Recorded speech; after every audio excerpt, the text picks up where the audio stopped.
إن الحمد لله نحمده ونستعينه ونستغفره ونعوذ بالله من شرور أنفسنا ومن سيئات أعمالنا.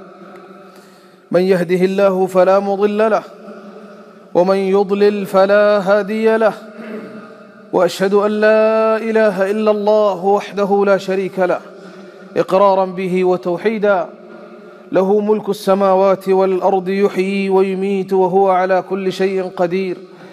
هو الأول والآخر والظاهر والباطن وهو بكل شيء عليم، وهو القاهر فوق عباده. وأشهد أن سيدنا ونبينا محمدا عبده ورسوله وصفيه وخليله وأمينه على وحيه، أرسله الله جل وعلا إلى الناس كافة بشيرا ونذيرا وداعيا إلى الله بإذنه وسراجا منيرا، وجاهد في الله حق جهاده حتى أتاه اليقين من ربه تبارك وتعالى. صلى الله عليه وعلى آله وأصحابه ومن تبعهم بإحسان إلى يوم الدين. أما بعد، إخوة الإسلام، أوصيكم ونفسي بتقوى الله جل جلاله، فإنها وصية الله تبارك وتعالى لنا ولمن قبلنا. قال الله جل جلاله: ولقد وصينا الذين أوتوا الكتاب من قبلكم وإياكم أن اتقوا الله. إخوة الإيمان، سنعيش هذه الجمعة المباركة بإذن الله مع قصة تاريخية حدثت في تاريخ العالم القديم، أو نقل بلاء ثبت فيه المؤمنون الصادقون مع الله جل جلاله. بلاء، أي بلاء إخوة الإيمان؟ إنه بلاء تزول له الجبال الرواسي وتنقطع الأرواح دونها، بلاء تتفطر الأسماع عند سماعه وتجود العيون عند فصوله وأحداثه. كيف لا حين يباشر الإيمان ويستقر في سويدائها إخوة الإيمان، يهون عليها كل عسير ويذلل لها كل صعب وخطير، فتصبح الآلام راحة والعذاب نعيما والبكاء راحا حينئذ إخوة الإيمان، والبكاء فرحا حينئذ. سنرى إخوة الإيمان في هذا الحدث العظيم كيف يصنع الإيمان الرجال وإن كانوا صغارا في السن، وربما ازدرتهم بعض الأعين واستقلتهم بعض النفوس، لكن الإيمان إخوة الإيمان يسمو بهم فيصنعون ما لا يصنعه الرجال العظماء. قصة ذكرها الله جل جلاله في القرآن مجملا، وذكرها النبي محمد صلى الله عليه وآله وسلم في سنته مفصلا. إنها قصة أصحاب الأخدود أيها الأحبة، قصة غلام صغير لم يبلغ الحلم، يبتلى ويؤذى ويعرض نفسه للقتل مرارا، بل إخوة الإيمان يذهب به إلى القتل فيمشي وكأنه يزف ليوم زفافه. غلام داعية إلى الله جل جلاله، غلام يحمل في نفسه هم إصلاح الناس، غلام يحمل في طيات نفسه هم هداية الناس إلى دين الله جل جلاله وإلى عبادة الله وحده لا شريك له. يجود هذا الغلام إخوة الإيمان بكل وسيلة وطريقة في إصلاح الناس، حتى إذا نفد ما لديه فجاد بأعلى ما يملكه الإنسان، وهو حياته وروحه، وذلك رجاء هداية الناس. فكان ما أراد بإذن الله تبارك وتعالى من هداية الناس. وإذا كانت النفوس كبارا تعبت في مرادها الأجسام. قال الإمام مسلم في صحيحه في كتاب الفتن: قال حدثنا هداب بن مالك، قال حدثنا هداب بن خالد، قال حدثنا حماد بن سلمة، قال حدثنا ثابت عن عبد الرحمن بن أبي ليلى عن صهيب بن سنان الرومي رضي الله عنه أن رسول الله صلى الله عليه وآله وسلم قال: كان ملك في من كان قبلكم وكان له ساحر، فلما كبر قال للملك: إني قد كبرت، فابعث إلي غلاما أعلمه السحر. فبعث إليه غلاما يعلمه، فكان في طريقه إذا سلك راهب عابد مؤمن بالله ورسوله في تلك الزمان، فقعد إليه وسمع كلامه فأعجبه، فكان إذا أتى الساحر مر بالراهب وقعد إليه، فإذا أتى الساحر ضربه أي لتأخيره وتأخره عن موعد القدوم، فشكى ذلك إلى الراهب، فقال الراهب: إذا خشيت الساحر فقل حبسني أهلي، وإذا خشيت أهلك فقل حبسني الساحر. فبينما هو كذلك إذ أتى على دابة عظيمة، وفي رواية عند الإمام أحمد على دابة فظيعة، وعند الترمذي: فبينما الغلام على ذلك، أي بين الساحر والراهب، إذ مر بجماعة من الناس كثير قد حبسهم دابة، قال بعضهم: إن تلك الدابة أسد. قال الإمام مسلم رحمه الله: قال الغلام: اليوم أعلم الساحر أفضل أم الراهب، أي عند الله عز وجل. فأخذ بحجر فقال: اللهم إن كان أمر الراهب أحب إليك من أمر الساحر فاقتل هذه الدابة حتى يمضي الناس. لاحظوا إخوة الإيمان، لاحظوا أيها الأحبة أن الغلام بدأ بالراهب فقال: اللهم إن كان أمر الراهب أحب إليك، يريد أن يطمئن إخوة الإيمان، لأنه أكثر الأمور استقرارا في نفسه، فقال: اللهم إن كان أمر الراهب أحب إليك من أمر الساحر فاقتل هذه الدابة حتى يمضي الناس. نعم إخوة الإيمان، لأن هناك فرق بين أولياء الرحمن وأولياء الشيطان، وإن لكلام أولياء الرحمن سبحانه وتعالى نور في النفوس وراحة في القلوب، أما كلام أولياء الشيطان من الكفار والمنافقين والملحدين ظلمة في النفس وضيق في القلب. إخوة الإيمان، قال النبي عليه الصلاة والسلام: فرماها، أي الغلام رمى الدابة بأحجاره فقتلها ومضى الناس. وفي رواية عند الترمذي: فقال الناس: من قتلها؟ قالوا: الغلام. ففزع الناس فقالوا: لقد علم هذا الغلام علما لم يعلمه أحد قبله. فأتى الراهب فأخبره أي بالموضوع، فقال له الراهب: أي بني، قد أنت اليوم أفضل مني، قد بلغ من أمرك ما أرى، وإنك ستبتلى، فإن ابتليت فلا تدل علي. وكان الغلام يبرئ الأكمه والأبرص، والأكمه يا إخوة الإيمان الذي يولد أعمى من بطن أمه، ويداوي الناس من سائر الأدواء. فسمع جليس للملك، ذاك الملك الطاغوت كان له جليس قد عمي، فأتاه بهدايا كثيرة، فقال: ما ها هنا لك أجمع إن أنت شفيتني. فقال الغلام: إني لا أشفي أحدا، إنما يشفي الله، فإن آمنت بالله دعوت الله فشفاك. فآمن بالله فشفاه الله عز وجل. كيف لا إخوة الإيمان؟ أعطاه ذلكم الغلام الصغير الشفاءين، شفاء القلوب وشفاء الأبدان. وصف له الدواء الإيماني إخوة الإيمان أولا، ثم وصف له الدواء الجسماني. وهنا درس إخوة الإيمان للأطباء وغيرهم من الصلحاء الذين يعينون الناس أن يجعلوا الشفاء الرحماني قبل كل شيء. وهكذا ينبغي أن يكون المجتمع بأسره يحمل هم إصلاح الناس، فالطبيب في عيادته، والمدرس في مدرسته، والمهندس في عمله، والعسكري في ميدانه، والموظف في وظيفته. وهكذا ينبغي أن يكون المسلمون جميعا. أما أن تكون الدعوة إلى الله عز وجل والنصح والإرشاد حكرا على فئة من الناس وطبقة من طبقات المجتمع معين، فلا إخوة الإيمان. لا نقول كل إنسان يخطب الجمعات ويحاضر المحاضرات ويتكلم، ولكن عليك أن تساهم في مجالك ولو بالكلمة الطيبة أو النصيحة الهادفة أو مساعدة من يملك القدرة على الكلمة. قال الله جل جلاله: ادع إلى سبيل ربك بالحكمة والموعظة الحسنة وجادلهم بالتي هي أحسن. ثم قال النبي عليه الصلاة والسلام في سرد القصة: فآمن بالله، يعني جليس الملك، فشفاه الله. فأتى الملك فجلس إليه كما كان يجلس من قبل، فقال له الملك: من رد عليك بصرك؟ قال: ربي. قال: ولك رب غيري؟ قال: ربي وربك الله. فأخذه فلم يزل يعذبه حتى دل على الغلام، فجيء بالغلام فقال له الملك: أي بني، قد بلغ من سحرك ما تبرئ الأكمه والأبرص وتفعل. فقال: إني لا أشفي أحدا، إنما يشفي الله. فأخذه يعذبه فلم يزل حتى دل على الراهب، فجيء بالراهب فقيل له: ارجع عن دينك، فأبى أن يرجع عن دينه. فدعا بالمنشار فوضع المنشار في مفرق رأسه فشقه به حتى وقع شقاء.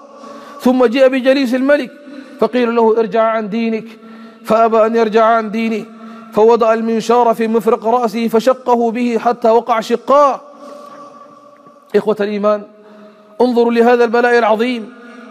يوقف الرجل فيبدأ بالنشر من مفرق رأسه حتى يقع شقاء، ما يرده ذلك عن دين الله جل جلاله شيئا.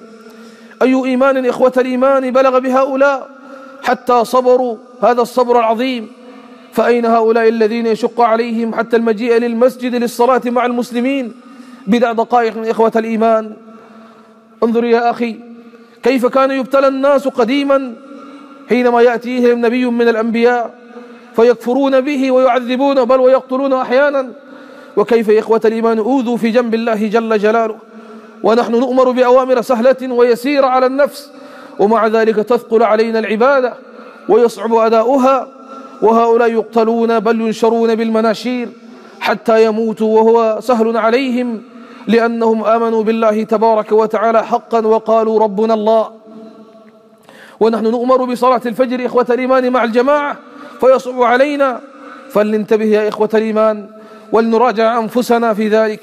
ثم قال النبي عليه الصلاة والسلام: ثم جيء بالغلام فقيل له ارجع عن دينك، فأبى أن يرجع عن دينه لأن الإيمان استقر في قلبه، فدفعه إلى نفر من أصحابه فقال: اذهبوا به إلى الجبل كذا وكذا فاصعدوا به الجبل، فإذا بلغتم ذروته أي أعلى الجبل فإن رجع عن دينه وإلا فاطرحوه.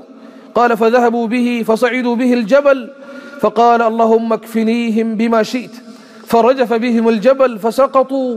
وجاء الغلام يمشي إلى الملك، أي رجع الغلام يمشي أمام الملك ليبين له أن ربه سبحانه وتعالى ورب الناس جميعا هو الله جل جلاله، وليس أنت يا أيها الملك. فقال له الملك: ما فعل أصحابك؟ قال: كفانيهم الله منهم. فدفعه مرة أخرى إلى نفر من أصحابه فقال: اذهبوا به فاحملوه في قرقور، وهي السفينة الصغيرة، فتوسطوا به البحر، فإن رجع عن دينه وإلا فاقذفوه. قال: فذهبوا به، فقال: اللهم اكفنيهم بما شئت، فانكفت بهم السفينة فغرقوا. وجاء الغلام يمشي أمام الملك مرة أخرى، قال: ما فعل بأصحابك؟ قال: كفانيهم الله منهم. ثم قال الغلام للملك: إنك لست بقاتلي حتى تفعل ما آمرك. قال: وما هو؟ قال: تجمع الناس في صعيد واحد وتصلبني على جذع، ثم خذ سهما من كنانتي، ثم ضع السهم في كبد القوس، ثم قل بسم الله رب الغلام، ثم أرمني، فإنك إذا فعلت ذلك قتلتني.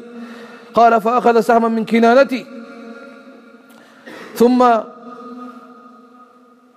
وضع في كبد القوس، ثم قال بسم الله رب الغلام. إخوة الإيمان، وفي هذه إشارة بأن هذا الغلام يريد أن يضحي بنفسه، هذا الغلام الصغير يريد أن يضحي بأعلى شيء يملكه، يضحي بنفسه التي بين جنباته. لماذا يا إخوة الإيمان؟ لكي يعبد الله جل جلاله وحده لا شريك له. الله أكبر. يا إخوة الإيمان، هذه اهتمامات هذا الغلام الصغير، فما هي اهتماماتنا واهتمامات شبابنا اليوم؟ اهتماماتهم يا إخوة الإيمان آخر شريط نزل للمغني الفلاني، وآخر فيلم صدر للممثل الفلاني، أو آخر قصات وموضات للشعر إلى نحو ذلك، فإلى الله المشتكى. فيا إخوة الإيمان، غلام ناعم الأظفار صغير الجسم ضعيف البنية يضحي بروحه في سبيل الله جل جلاله. فلله در هذه القلوب حين يخالطها الإيمان، ولله در هذه النفوس حين عانقها الإسلام ومحبة الرحمن جل جلاله. ثم قال النبي صلى الله عليه وسلم: جمع الناس أي الملك في صعيد واحد وصلبه على جذع، ثم أخذ سهما من كنانته، ثم وضع السهم في كبد القوس، ثم قال بسم الله رب الغلام، ثم رماه فوقع السهم في صدغه موضع ما بين العين والأذن، ثم وقع السهم في صدغه، فوضع الغلام يده في صدغه موضع السهم فمات الغلام. فقال الناس: آمنا برب الغلام، آمنا برب الغلام، آمنا برب الغلام. فأمر بالأخدود حينئذ في أفواه السكك فخضت وأضرم النيران. وقال: من لم يرجع عن دينه فأحموه فيها، أي أرموه فيها. قال: من لم يرجع عن دينه فاحموه فيها، أو قيل له اقتحم. وشق لهم في الأرض إخوة الإيمان أخدودا، أي سككا، وأشعلوا فيها النيران، فإذا النار تلتهب ويأكل بعضها بعضا، والناس طوابير، وجنود الباطل من حولهم يسألون من ربك، فإن قال الله ألقوه في تلك النار يا إخوة الإيمان، أو قيل له ألق بنفسك. فاقتحم الناس يا إخوة الإيمان النار وتسابقوا إليها كأنما يوردون ماء عذبا ويدعون إلى وليمة، لكنها إخوة الإيمان جنة عرضها السماوات والأرض، الله عز وجل أخلفهم منها، التي يرخص في سبيلها كل غال ونفيس، ويبذل لنيلها كل نفيس أيها الأحبة. ثم قال النبي عليه الصلاة والسلام: حينئذ جاءت امرأة ومعها صبي لها فتقاعست أن تقع في النار، أي توقفت ولزمت موضعها وكرهت الدخول في النار. فقال لها صبيها، أي غلام طفل صغير رضيع في يدها، قالت: يا أماه اصبري فإنك على الحق. أسأل الله تبارك وتعالى أن يجعلني وإياكم من الذين يستمعون القول فيتبعون أحسنه. بارك الله لكم في القرآن العظيم، ونفعني الله وإياكم بما فيه من الآيات والذكر الحكيم. أقول قولي هذا وأستغفر الله العظيم لي ولكم ولسائر المسلمين من كل ذنب، فاستغفروه إنه هو الغفور الرحيم.